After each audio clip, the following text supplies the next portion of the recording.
Tehran में बड़े धमाके हुए हैं। अच्छी बात यह है कि कोई मरा नहीं, लेकिन घायल हुए हैं और धमाके हुए हैं। ऑब्वियसली बम विस्फोट हुआ है, लेकिन जो बम था वो घर के अंदर बनाया गया था। एक मैप हल्की फुल्की झलक दिखा दूं आपको। ये है इमाम खोमैनी स्ट्रीट। यहां पर कार के अंदर धमाका हुआ, ये रही कारें वो। और जो बम धमाका हुआ वो बम घर के अंदर बनाया गया था। 3 जगह विस्फोट होना था, 2 गाड़ियों में हो गया था। तीसरा बम न्यूट्रलाइज ईरान की सिक्योरिटी फोर्सेस ने कर लिया। तो आप समझ सकते हैं कि मोसाद ने 8 घंटे पहले बोला कि हमारा ऑपरेशन जारी है, और उसके बाद ये धमाके। ये तो कुछ भी नहीं है। मोसाद तो ईरान की फौज तक के अंदर बताया जाता कि है। हालांकि इस टाइम मोसाद का सारा मुंह और साद अलग करा हुआ है, ईरान ने पूरा कचूमर निकाला हुआ है। लेकिन ईरान के अंदर अब ये छुप कर घटनाएं जो की जा रही हैं, ये बात और सबूत दे रही है कि अमेरिका इजराइल डर चुके हैं, हार चुके हैं, सामने से नहीं आ रहे हैं। एक पागल गुलाबी सुअर की जंग की वजह से आज दुनिया इतनी परेशान है कि रिपोर्ट देख लीजिए, बीबीसी की है कि फ्यूल महंगा हो गया है। जब फ्यूल महंगा होता है तो हर चीज महंगी हो जाती है। तो आयरलैंड के किसान भाई, आपको हिंदुस्तान का किसान आंदोलन याद होगा, इस तरह से सड़कों पर आ गए हैं, क्योंकि भाई किसानी करने के लिए ट्रक की जरूरत है। ट्रक होते हैं हैवी, डीजल पेट्रोल से चढ़ने वाले ट्रक। भाई गरीब किसान कहां से अफोर्ड करेगा महंगे ट्रक।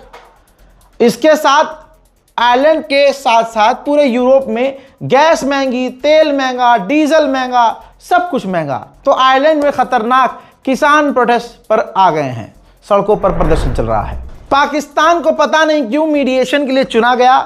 कम से कम मेजबान कंगला नहीं होना चाहिए। भाई सेरेना होटल है पाकिस्तान का, बहुत बेहतरीन टॉप का होटल है, जिसके अंदर वो पूरा प्रोग्राम किया गया था। इस्लामाबाद टॉक दोस्तों, जिस होटल में वो प्रोग्राम हुआ, उस होटल का किराया अभी तक पाकिस्तान की कचूमर सरकार ने चुकाया ही नहीं है। डोनाल्ड ट्रंप का कचूमर निकला है, ऐसा निकला है कि अब ट्रंप का बयान ही यह है कि ईरान की जंग खत्म हो चुकी है। हालांकि इस गुलाबी सुअर पर कुत्ता भी यकीन नहीं करेगा, लेकिन कम से कम मुंह से बोल तो रहा है कि हमारी फटकर 4 हो चुकी है। अमेरिका का चैनल, अमेरिका का अखबार MS नाउ ने प्रिंट किया है, पब्लिक डोमेन में लिख दिया है कि अमेरिका के लोग अब चिंता में आ गए हैं। अभी तक तो कुछ नहीं, लेकिन अब वो टेंशन में आ गए हैं पिछले 15 दिनों से कि जिस तरह से महंगाई बढ़ रही है, ये जंग तो हम आम अमेरिकियों पर भी भारी पड़ रही है। स्पेन के प्रधानमंत्री पूरी तरह से इजराइल की इस जंग के खिलाफ हैं जो इसने अमेरिका से छिड़वाई है ईरान के खिलाफ। स्पेन ने अमेरिका को अपना एयर स्पेस देने से मना कर दिया। अब इजराइल को बुरा तो लगेगा। अब आप समझिए इजराइल किस तरह से काम करता है। इजराइल के ही लोग जो स्पेन में रहते थे, वहीं के इजरायली लोगों ने इंटरनेशनल क्रिमिनल कोर्ट में स्पेन के प्रधानमंत्री के खिलाफ केस कर दिया और कह दिया अपने बयानों से ये ईरान को सपोर्ट कर रहा है। यानी जब ट्रंप की बात आए, वॉर क्रिमिनल की बात आए, तो इंटरनेशनल क्रिमिनल कोर्ट को नेतन्याहू धमका दे। लेकिन जब यह नंगा हो, जब इजराइल की असलियत कोई खोले, तो उसके खिलाफ उसी इंटरनेशनल क्रिमिनल कोर्ट में चले जाओ जिसको अभी अपने मामले में तुमने धमकाया था। यह है औकात इजराइल की। पाकिस्तान के फाइनेंस चीफ ने कहा है कि हम हार नहीं मानेंगे, हम बातचीत कराने की कोशिश दोनों देशों के बीच जारी रखेंगे। अमेरिका को लगा था खामनाई को कत्ल कर देंगे, सरकार गिर जाएगी, अपना टटपूंजिया रजा शाह पहलवी बिठा देंगे, ईरान का तेल हमारे हाथ में, सरकार हमारे हाथ में, वहां लड़कियां नंगी हो जाएंगी, मजे ही मजे। लेकिन हो उसका उल्टा गया। अब बेचारा बैक टू ओल्ड पावर पे जा रहा है। उसकी पुरानी पावर क्या है? टैक्स लगा दूंगा, बैन लगा दूंगा, पाबंदी लगा दूंगा, ब्लैक लिस्ट कर दूंगा। यही इसकी औकात है अमेरिका की। अब अमेरिका ने कहा है कि ईरान के तेल से जो हमने 1 महीने के लिए पाबंदी हटाई थी, वो समय हम नहीं बढ़ाएंगे, ईरान पर पाबंदी लगी रहेगी। अमेरिका ने कहा कि हमने 6 वेसल्स जो आ रहे थे, हमने उनको धमकी दी, वो वापस मुड़ गए। ईरान को कॉपी करने में ईरान को कॉपी करने में गुलाबी सुअर लगा हुआ है, लेकिन स्ट्रेट ऑफ हॉर्मूज जो अमेरिका ने बंद कर दिया है, इससे उसके खुद के साथी किलस गए हैं। गुलाबी सुअर की औकात नहीं है, मैं चैलेंज से कह रहा हूं कि ईरान से अब जंग में उतर जाए। अबे जब बिना तैयारी के धोखे से ईरान पर हमला किया और 40 दिन ईरान ने थूक लगा के, जब समझ रहे हो ना, मौलाना साहब देख रहे हैं, बच्चे भी देख रहे हैं, औरतें भी देख रही हैं, समझ नहीं मेरी अंदर की भावनाएं समझ तो आप गए होंगे। 40 दिन ईरान ने, तो सोचिए अब तो ईरान को पता है अब ईरान क्या करेगा। और बता दूं आपको, दुनिया में चाहे यूक्रेन देखिए, चाहे रशिया देखिए, चाहे इजराइल देखिए, लोग सेना में भर्ती होने से भागते हैं। ये ईरान के लोग हैं भाई। ये देखो 25 मिलियन लोगों ने, अल्लाह अकबर, 25 मिलियन लोगों ने फौज में भर्ती होने के लिए साइन कर दिया है और कह दिया है कि मुल्क को जरूरत पड़ी तो हम जाकर लड़ेंगे। पूरी दुनिया को सीखनी चाहिए देशभक्ति किसे कहते हैं। गोबर खाने वाली कौम मुसलमानों को देशभक्ति सिखाती है। अरे देखो मुसलमान, हम मुसलमान ऐसे होते हैं।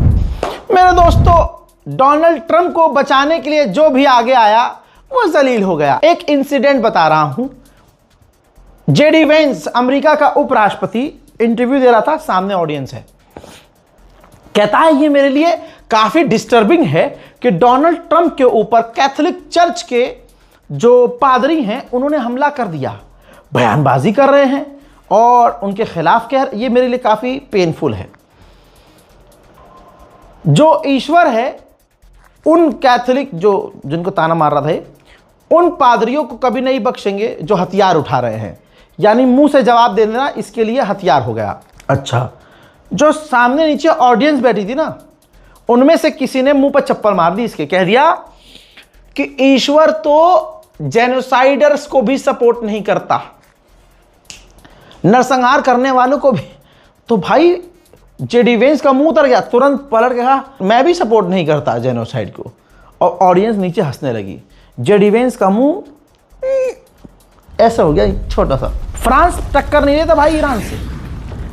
फ्रांसीसी एक कैदी को फ्रांस के कहने पर ईरान ने रिलीज कर दिया कि ठीक है भाई ले जाओ अपना कैदी। बिना कुछ कहे फ्रांस ने भी एक लड़की, एक महिला ईरानी एक्टिविस्ट थी जिनको गिरफ्तार कर लिया था और फ्रांस की जेल में थी। फ्रांस ने बड़ी मोहब्बत से उन्हें भी रिहा कर दिया ताकि ईरान से रिश्ते अच्छे हो जाएं। अमेरिका के विदेश मंत्री ने इजिप्ट के विदेश मंत्री से मुलाकात की है और ईरान के मुद्दे पर बात की है। आज सारी दुनिया से अमेरिका दौड़ दौड़ कर क्या करें, ईरान का क्या करे, क्या हबीबी क्या करे, ईरान का क्या करे, ईरान का क्या करे। अरे ईरान का तुम कुछ कर पाओगे? अब तो जो करेगा अल्लाह करेगा। ईरान भी दूसरे नंबर पर करेगा और तीसरे नंबर पर तुम हो ही नहीं, तुम्हारा पेड़ा गर्क हो चुका है मुन्ना। इंटरनेशनल पॉलिटिक्स देखो भाई, माफ कीजिएगा, अरबों को बचाने के लिए कोई नहीं आया था, याद है आपको? माशाल्लाह अमेरिका खुद नहीं बचा पा रहा था अमेरिका रो रो के मदद मारा, कोई तो आ जाओ, यूरोपीय यूनियन, कहां मर गए नेटो तुम्हारी ऐसी की तैसी। सऊदी भी बुरा मान रहा था कि भाई कोई नहीं आ रहा है।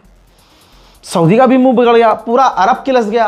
और अरब से यूरोप को तेल लेना होता है, समझ में आ रही है कहानी? तो अब यूरोपीय यूनियन का चीफ सऊदी अरब पहुंचा है, वीडियो देखिए। और यूरोपीय यूनियन का चीफ सऊदी अरब पहुंचकर बिन सलमान से मिला है और सऊदी अरब के बाद तमाम अरब देशों में यह जाएगा, सबसे मिलेगा और सबको मुंह से बोलकर सपोर्ट करेगा। समझ रहे हो इंटरनेशनल पॉलिटिक्स? मतलब मौके पर ये जा नहीं पाए, चिरी पड़ी थी, नहीं जा सकते, आए बहुत मार रहा ईरान। तो अब जब इनको पता है कि अमेरिका की औकात नहीं है, अब हमला नहीं करेगा अमेरिका, तो अब ये चले हैं, हाय सलाम अलैकुम हबीबी, अरे हम तुम्हें नहीं भूलेंगे कभी भी, बस तेल देते रहना, सलाम अलैकुम हबीबी, तेल देते रहना, नहीं भूलेंगे कभी भी। मतलब तमाम अरब देशों में जाके ये चापलूसी करेगा और अरब को सपोर्ट करेगा। करते रहो। अमेरिका सबके लिए खतरा है, ऐसा कोई सगा नहीं जिसे अमेरिका ने ठगा नहीं। ये रही धमकी। अमेरिका ने भाई यूएई समेत हांगकांग, चाइना, ओमान और कई अरब देश हैं उनको धमकी दी है। कहा कि ईरान आपके बैंकों के जरिए ट्रांजैक्शन कर रहा है, बिजनेस कर रहा है, आप अपने बैंकों को रोको वरना बैन लगा देंगे, पाबंदी लगा देंगे।